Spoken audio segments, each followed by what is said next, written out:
بسم الله الرحمن الرحيم. الحمد لله رب العالمين، والصلاة والسلام الأتمان الأكملان على البشير النذير والسراج المنير، نبينا وحبيبنا ومصطفانا محمد صلى الله عليه وعلى آله وأصحابه أجمعين. أما بعد، leo ikiwa ni tarehe 31 ya mwezi wa 7 mwaka 2025, sambamba na tarehe 6 mwezi wa pili 1447 Hijria, tukiwa ndani ya mwendelezo wa kitabu Bulughul Marami min adillati al-ahkami cha al-Imam Ibn Hajar al-Asqalani al-Shafi'i rahimahullahu ta'ala wa ghafara lahu. Na hadithi yetu leo ni ya 53 ambayo tutaanza nayo, na mlango ikiwa ni mlango wa al-mashu ala al-khuffaini almashu ala alkhuffaini. Na hivyo pia kwenye kuhusu tambihi fupi kuhusu darasa ya jana, sababu tulisoma kuhusu udhu, tulisoma kuhusu udhu, na baadhi ya watu tamka wanayotamka katika udhu kwa kivuli cha kuwa wao Mashafi'i. Sisi Mashafi'i, yani kana kwamba zile dua zinazosomwa zile, sui nawaitu sunnatal wudhu'i, nawaitu faradhal wudhu'i, zile wanavyonasibisha na madhehebu ya Kishafi'i ni makosa, sababu yale mambo kwenye madhehebu yenyewe ya Kishafi'i hayapo. Ndio maana kuna taalikati mbalimbali za ulama kwenye baadhi ya tabaati ambazo tutazisoma za hichi kitabu cha Bulughul Marami. Lakini katika hayo ni taaliki ambayo ipo kwenye shapa yangu huku, lam yadhkuril musannifu fil adhkari wal ad'iyati al wudu'i illa haditha istihbabi tasmiyati fi awwalihi. Hajataja mtunzi kwenye dua na adhkari kwenye udhu isipokuwa ile hadithi ya kule kufanywa kwamba ni sunna bismillah mwanzoni kwake basi. Wa hadha fi akhirih. Amma hadithu dhikri wa duai, ama ile hadithi ya dhikri, hadithi zile zinazokuja kuelezea dhikri na dua, ma'a kulli udwin, pamoja na kila kiungo, falam yadhkurhu lilittifaqi ala adami sihhatihi, hakuzitaja hizo kwa yale maafikiano ya kutokusahihiza kwake hadithi hizo. Qala an-Nawawi, amesema al-Imam an-Nawawi, ni Mshafi'i mwenyewe huyu, si Mshafi'i wa kuchovya. Sema hivi, nadhani naeleweka. Al-ad'iyatu athna al-wudu'i la asla laha. Wa qala Ibn Salah la yasihu fihi hadithun, dua wakati wa udhu hazina asili zile. Na amesema al-Imam Ibn Salah kwamba hakujasihi hadithi yoyote kwenye jambo hilo. Kwa hiyo kukuta mtu atiyaudhu kisha huku subhanallah mara nini tena, wajipa shida. Hayo ilikuwa ni kama tambihi kuhusu darasa ya jana. Ama mlango wa leo ambao ni almashu ala alkhuffaini, babul mashi ala alkhuffaini au babun almashu ala alkhuffaini.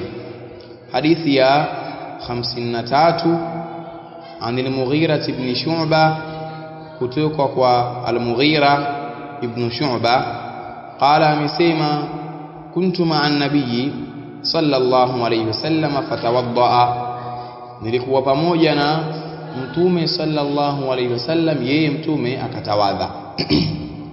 Na tukumbuke kuwa mlango waelezea kuhusu kupangusa juu ya hofu mbili. Tutaona pia maelezo hofu nini na vile ambavyo vina hukumu ya al-khawfu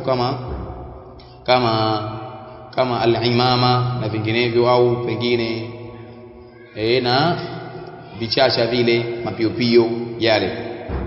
Fa ahwaitu lianzi'a khuffaihi, mimi bwana inama ili nizivue zile hofu zake mtume, hofu za mtume sallallahu alaihi wasallam.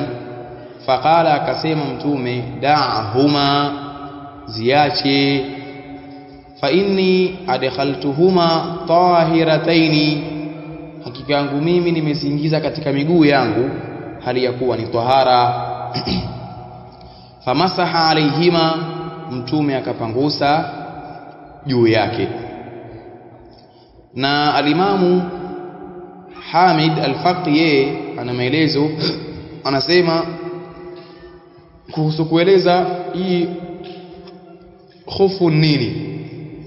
Al-khufu huwa an-na'lu au an-ni'alu as-satiru lilka'bi. Khufu ni viatu, ni mfano wa viatu ambavyo husiri al-ka'b, vile visigino. Kama walam yakunu yalbasuna fawqaha na'lan ukhra, na hawakuwa wao Arabu wakivaa juu ya hiyo hofu, hizo hofu hizo kiatu chengine, wakivaa hizo tu.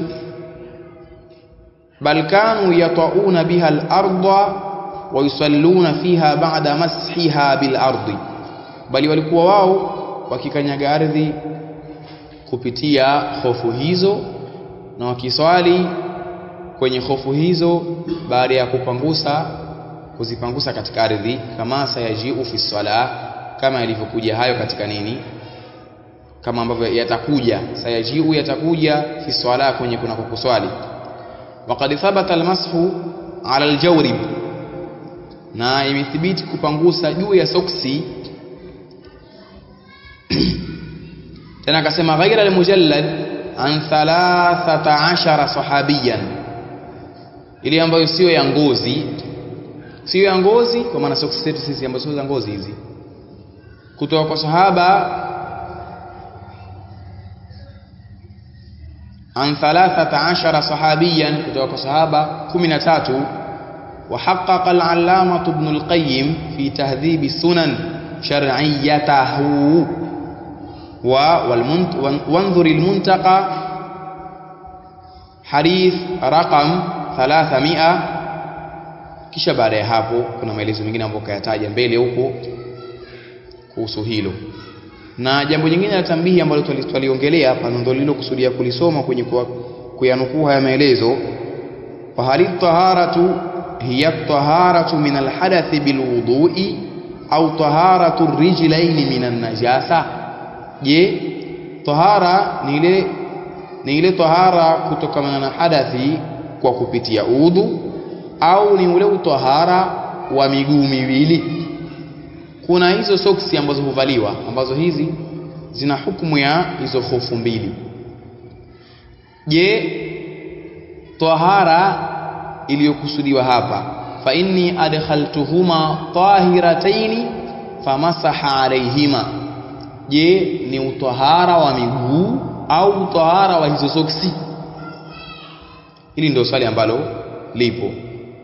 Al-ahwatu at-taharatu al-ula, kilichokuwa ni al-ahwatu zaidi, kwa maana yale mambo ambayo hufanywa ihtiyatan, kwa kujiondoa na shaka, ni kule kuwa tahara, ule utahara wa mwanzo ambao ni at-taharatu min al-hadathi bil-wudu'i,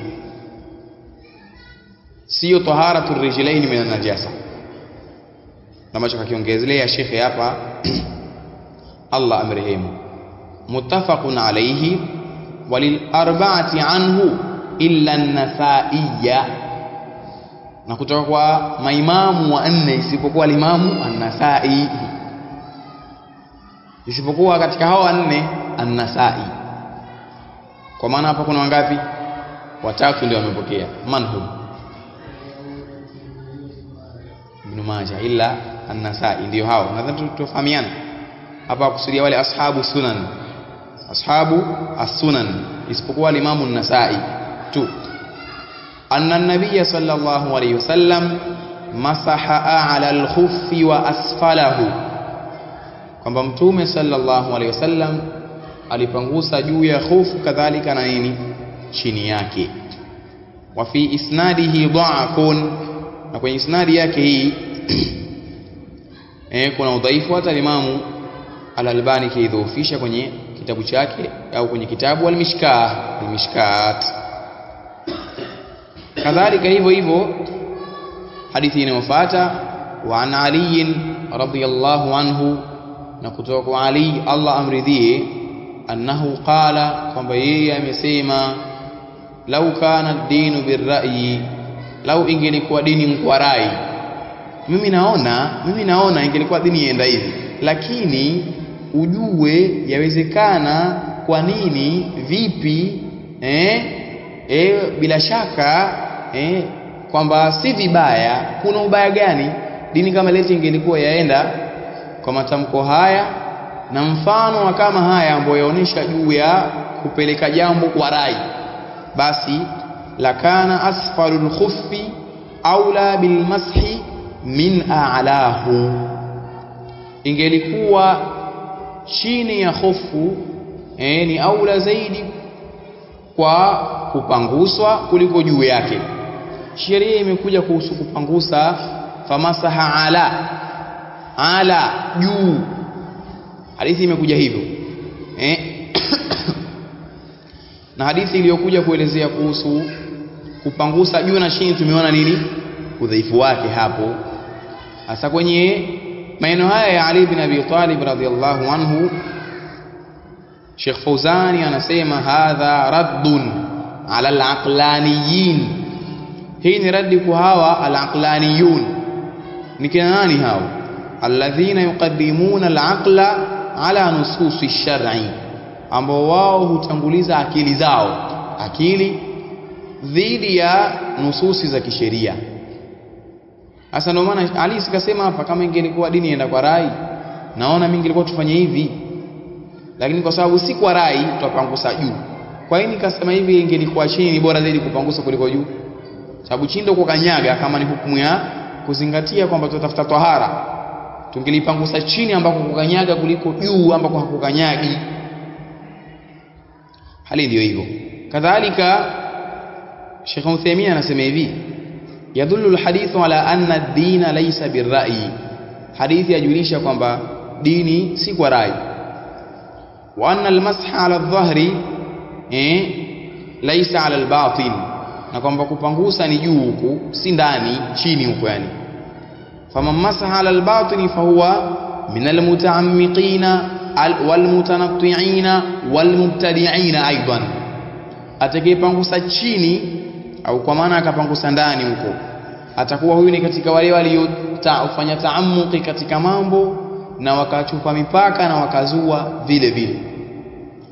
Wal hadithi yaruddu ala ar-rafida, na hii hadithi ya waradi mashia. Hii hadithi hii athari ya nani ya Ali radiyallahu anhu, liannahum yarawna Ali ibn Abi Talib imam al-a'imma, kwa sababu wao wanamuona Ali ibn Abi Talib ni imamu wa maimamu. Wal a'immatu indahum ma'sumun, na maimamu mbele ya mashia wao hawakosei, ni ma'sumun, wamehifadhiwa na makosa. Min al-khata'i, kutokana na kukosea, wamehifadhiwa kutokana na kukosea. Wa hum la yarawna al-masha ala al-khuffaini, na wao hawaoni ule ufaaji wala hawaitakidi juu ya kufaa kupangusa juu ya khufu mbili.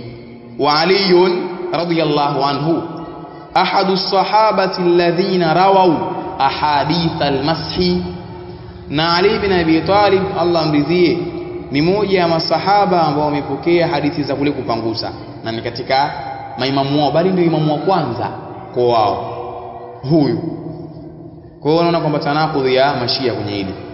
waqad ra'aytu Rasulullah sallallahu alayhi wasallam, na hakika nimemuona mtume sallallahu alayhi wasallam yamsahu ala dhahiri khuffaihi, akipangusa juu ya nini, hofu zake mbili.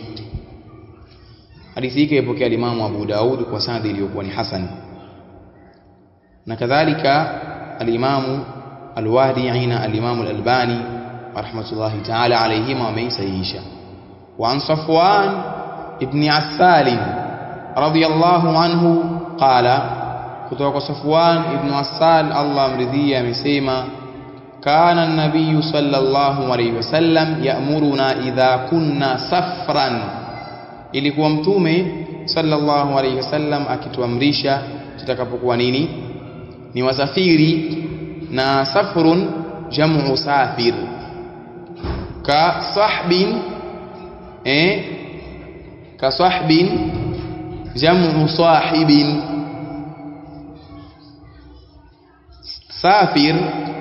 Safir ni mufrad, jamu yake ni safrun, kama ilivyokuwa sahib ni mufrad, jamu yake ni sahbun. Hivyo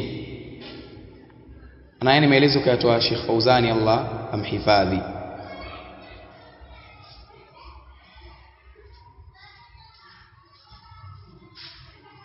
kadhalika alla nanzi'a khifafana, alikuwa mtume akituamrisha tutakapokuwa katika safari tusije tukavua hofu zetu. 3 ayamin wala yalihinna illa min janaba, misiku au michana mitatu na nyusiku zake isipokuwa kwa janaba, tukitaka kuoga tuzivue. Walakin min ghaidin wa bawlin wa naumin, lakini tusivue kwa haja kubwa au ndogo au kulala, tusivue, lakini tusivue kwa vitu hivyo. Kadhalika yadullu alhadithu ala jawazi, maelezo ya Imam al-Bassam anasema kwamba hadithi yajulisha juu ya kufaa ala jawazi almashi ala alkhuffain fi safari kama kana fi alhadar, bali hajatu ilayhi fi safari ashaddu. Nasema hivi kwamba hii hadithi yajulisha juu ya kufaa kupangusa katika au juu ya hofu mbili wakati wa safari, kama ilivyokuwa yafaa kupangusa mtu akiwa si msafiri, bali wakati wa safari ile haja ya kupangusa inakuwa ni kubwa zaidi. Hivyo kaelezea hivyo, na maelezo yameelezewa katika maelezo ambayo kama kataja mtume hapo kwenye hadithi. Akhrajahu an-Nasa'i wa Tirmidhi wal lafdhu lahu wa Ibn Khuzaimah wa sahahahu. Hadithi imepokea Imam an-Nasa'i na Imam Tirmidhi, na tamko la Imam at-Tirmidhi na Imam Ibn Khuzaimah na Imam Tirmidhi na Imam an-Nasa'i wakaisahihisha hadithi hiyo. Hadithi inayofuata, wa an Ali ibn Abi Talib radhiyallahu anhu, kutoka kwa Ali ibn Abi Talib Allah amridhie, qala amesema, ja'ala an-nabiy sallallahu alayhi wasallam 3 ayamin wa layaliyahunna, alijalia mtume sallallahu alayhi wasallam michana mitatu na nyusiku zake, lilmusafir, ni kwa msafiri. Tukisafiri atapangusa katika hofu zake kwa muda wa siku 3, kisha baada ya hapo itakuwa wakati ushakwisha. Wa yawman wa laylatan lilmuqimi, na akajalia mchana mmoja na usiku mmoja kwa mtu ambaye ni mkazi, yani fil mashi ala alkhuffaini, akiwa anakusudia kupangusa juu ya hofu mbili. Akhrajahu Muslimun, hadithi hii ameipokea al-Imam Muslim. Wa an Thawban radhiyallahu anhu, na kutoka kwa Thawban Allah amridhie, qala amesema, ba'atha Rasulullah sallallahu alayhi wasallam sariyatan, alitumiliza mtume sallallahu alayhi wasallam kikosi cha vita. Na saria na ghazwa tofauti. Ghazwa ni vile ambavyo mtume kashiriki, yupo ndani katika hiyo vita. Ukisikia ghazwa tu Badr, mtume alikuwepo naye, ghazwa tu Uhud alikuwepo hivyo. na saria ni vile vikosi ambavyo vilitumilizwa mtume ikawa yeye hayupo, isipokuwa ghazwatu Mu'ta peke yake mtume hakuwepo, na ilitwa ghazwa kwa sababu ya ule mfumo ambao ulipangiliwa, kiasi ambacho wanaita ulama jeshi lile liliitwa Jaishul Umara. Lilipangiliwa uongozi ambao haukupata kupangiliwa kwenye vita vingine vyote. Ndio wakafikia hatua ulama wakasema kwamba hivi ndivyo ni ghazwa kwa mfumo uliokuwa umetokea katika hiyo vita vya Mu'ta. Na ndivyo vita ambavyo alikufa Jaafar ibn Abi Talib, nani katika hao ambao walichaguliwa kuwa viongozi katika hao, mpaka alipokuja kuchukua bendera ya vita Khalid ibn al-Walid ndio Waislamu wakashinda. Na mtume alikuwa akielezea tukio lake hivi vita ipo katika mimbari, akaelezea kwamba akachukua bendera fulani. Tuliona hadithi hata kwenye ahkamul janaiz, alichukua bendera fulani akapigwa akafa, fulani naye akapata na upanga na maadui akafa, mpaka akachukua bendera fulani, kisha pale pale akaomba dua katika mimbari, Allahumma ftah ala yadayhi, Allah jali ushindi kupitia mikono ya huyo Khalid ibn al-Walid radhiyallahu anhu, ambaye ilikuwa ni sahaba ambaye ana matukio makubwa sana. Vita vingi wameshinda Waislamu kwa sababu ya yeye, na ukiangalia vita ambavyo walishindwa Waislamu sababu yeye, miongoni mwa hizo sababu yeye. Ghazwat Uhud vilikuwa vigumu vita kwa Waislamu kwa sababu ya Khalid ibn al-Walid. Kwa lakini pia angalia Ghazwat Mu'ta walishinda Waislamu kwa sababu yake yeye. Kwa ni wale ambao ni katika wale ambao minal mu'minina rijalun sadaqu ma ahadullah alayhi. Ingawa hii aya ilishuka kwa Sa'd ibn Nadhir, huyo hakuhudhuria vita vya nini vya Badri, hakuhudhuria.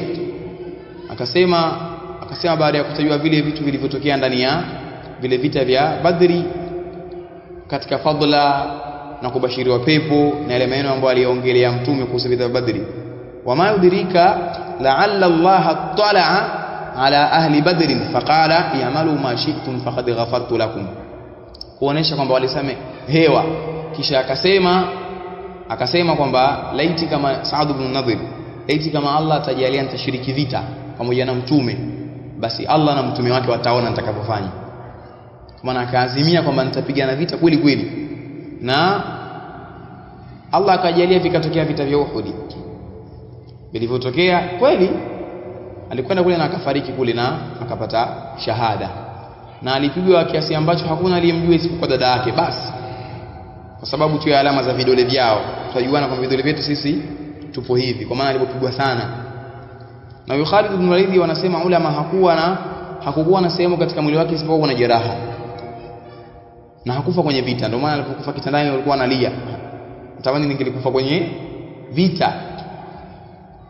Alipigana vita visivyopungua 100, visivyopungua 100, Allah amridhie. Fa amarahum an yamsahu, akawaamrisha wao wapanguse ala al-asaib, yani al-amaim, juu ya nini vilemba, juu ya vilemba, wa tasakhin yani al-khifaf, na juu ya khofu. Rawahu Ahmad wa Abu Daud wa sahahahu al-Hakim. Na pia tambii pia, baada ya kutokea tukio la Sa'd ibn Nadhir, ndio mtume akaja akasoma aya iliyoteremka baada ya kuona lile tukio. Maana haya maneno aliyosema Sa'd ibn Nadhir alimfikia mtume, akasema hivi kwa sababu kaazimia khair, mtume hakumstopisha. Kisha ndio ilipokuja shuka ile aya ile minal mu'minina rijalun, mtume akasema hii aya imekusudia huyu sadaqu ma ahadullah alayhi, kwa maana wamemsadikisha Allah kwenye wale waliomwahidi. Si aliahidi kwamba nitafanya, na alifanya. Sio kwamba utafanya alafu ikitokea mbio. Maana nakumbuka miaka ya nyuma, enzi za utoto, lakini wale watoto ambao wakumbuka walichokuwa nakifanya. Na mwenzetu mmoja alikuwa ni mchokozi sana. Alafu akishachokoza watu, ilikuwa sababu kwa tunapenda sana kutembea watu watatu. Na wote mnawajua hapa, lakini kwa sababu tupo katika darasa tuiache. Nataja jambo tu kuonesha kwamba hawa masahaba hawakuwa na sifa kama hii.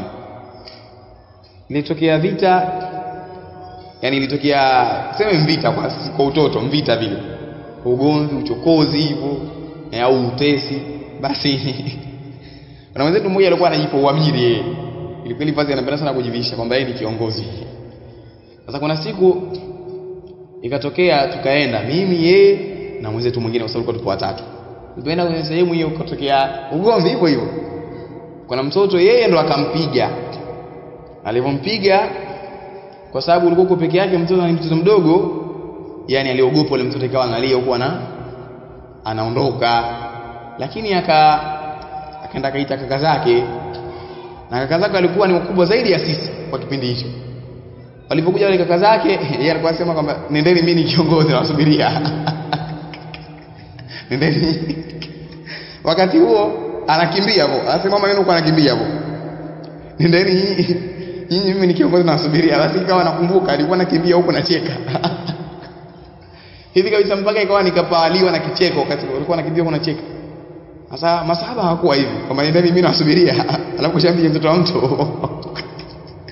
Sio hivyo. Hali ipo hivyo. Wan Umar radhiyallahu anhu mawqufan wa an Anas marfu'an, kutoka Umar radhiyallahu anhu mawqufan, kwa maana kwamba imeegemezwa na yeye huyo Umar kwa sababu ni sahaba. Wa an Anas marfu'an, na kutoka kwa Anas ikawa imeegemezwa kwa nani? Kwa Mtume sallallahu alayhi wasallam. Idha tawadda ahadukum falabisa khuffaihi falyamsah alayhima waliyusalli fihima wala yakhla'huma in sha'a illa min janaba. Atakapotawadha mmoja wenu na akavaa hofu zake mbili, na apanguse juu yake na swali pamoja na hofu hizo mbili, na asiyakazivua akitaka isipokuwa kwa janaba, kwa maana isipokuwa kwa hadathi kubwa. Akhrajahu ad-Daraqutni wal Hakim wa sahahahu.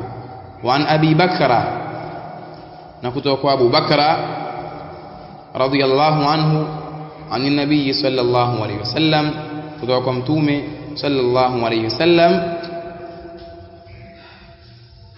ikiwa huyu anaitwa Nufai'u ibn al-Harith al-Thaqafi. Huyu ndiye yule aliyepokea hadithi ya kutafsiri idadi ya miezi mitukufu ni ipi. Ile hadithi ambayo imekuja katika Dhul-Qa'da wa Dhul-Hijja wal Muharram wa Rajab Mudhar alladhi baina Jumada thaniya wa Sha'ban. Ni huyu ni maarufu kwa jina la Abu Bakra, kutoka kwa Mtume sallam annahu, kwamba yeye Mtume rakhasa lil musafiri 3 ayyam, alimruhusu msafiri afanyeje? Abakie na hofu tatu, hofu zake siku tatu,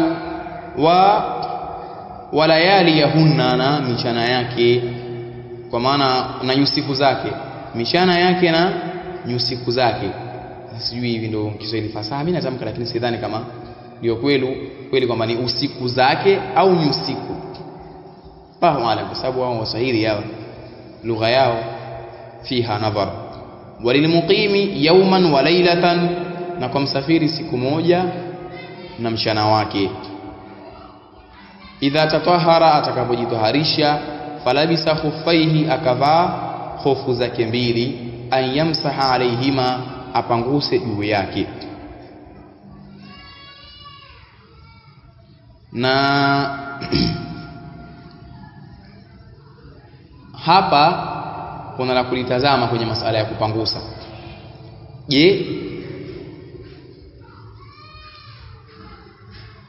utaanza ule wakati wa hofu mbili kuanzia anapovaa hofu mbili, au kuanzia atakapotawadha? Hili jambo hili kuna khilafu baina al-ulama, lakini tuendapo na ile kauli al-hukmu yaduru ma'a illatihi wujudan wa adaman, ambayo tuliisoma jana miongoni mwa kanuni za kifiqhi, kuwa ni atakapovaa hofu, kwa sababu hukumu ya kupangusa inafungamana na nini? Kuvaa hofu. Kwa hiyo ukivaa hofu, hukumu ya kupangusa ipo, usipozivaa haipo, isipokuwa kwamba zivaliwe zikiwa zimekusanya yale masharti yake. Na vile vile pia hadithi yake imepokea Imam ad-Daraqutni, kadhalika na Imam Ibn Khuzaimah, ingawa Imam ad-Daraqutni ameisahihisha, na Imam Ibn Khuzaimah ndio kaisahihisha hivyo. Hata Imam al-Albani naika isaisha kwenye as-silsilatu sahiha. Wa an abi